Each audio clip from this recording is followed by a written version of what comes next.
এই স্বপ্ন বাস্তবায়িত না হওয়া পর্যন্ত আমরা ঘরে ফিরে যাব না।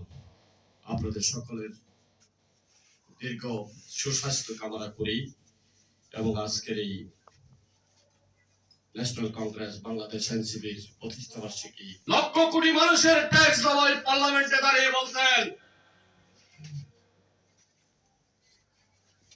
গণতন্ত্রের জন্য যিনি জীবন দিয়েছেন, জীবন দিয়ে আজকে মৃত্যুর পথে যাকে অসুস্থতা বানিয়ে ফেলেছেন, যাকে চিকিৎসা দেন না, সেই দেশ নেত্রী বেগম খালেদা জিয়াকে 2 কোটি টাকা নাকি দুর্নীতি করেছে। আরে ভাই, 2 কোটি টাকা দুর্নীতি কোথায় করলেন?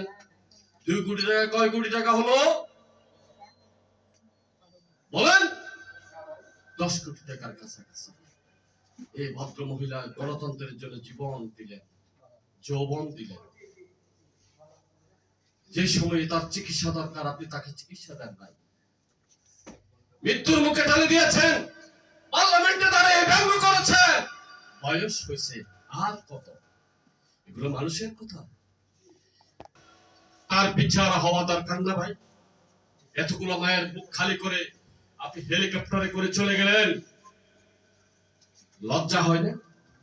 নিজের পার্টিকে, নিজের পার্টির কর্মীদেরকে ফেলে যিনি চলে গেলেন নিজের জীবন রক্ষা করার জন্য, তিনি কি গণতন্ত্রের জন্য তার মায়া আছে? দেশের জন্য কোনো ভালোবাসা আছে? এই মানচিত্রের জন্য তার কোনো ভালোবাসা আছে? আর আমার নেত্রী বেগম খালেদা জিয়া বলেছেন, আমি বিদেশে যাব না, আমি দেশেই চিকিৎসা নেব, দেশেই মরব। ঠিক না ঠিক বলেন? আজকে সে সুস্থ হয়েছে, একটু চিকিৎসা পাওয়ার পরে সে সুস্থ হয়েছে। গত 17 বছরে আমার মায়ের বুক থেকে আমার বাবাকে নিয়ে গুলি করেছে, গুম করেছে, খুন করেছে। ঢাকা বিশ্ববিদ্যালয়ের মেধাবী ছাত্রকে অপহরণ করে নিয়ে তার জীবন ধ্বংস করে দিয়েছে। শত শত প্রমাণ আছে, হাজার হাজার প্রমাণ আছে। আজকে তারা বীর দর্পে ঘুরে বেড়াচ্ছে আর ইন্টারিম গভর্নমেন্টের প্রধান ডক্টর ইউনূস সাহেব তাদেরকে স্পেস দিচ্ছে।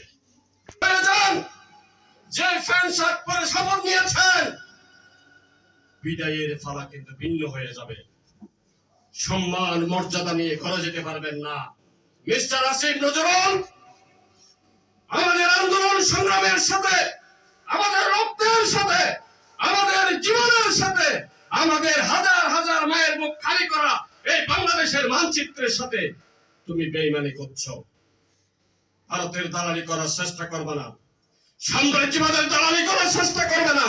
আবার রাজপথে নামবো আমরা। ইসলামিক শুরু করে দিয়েছেন।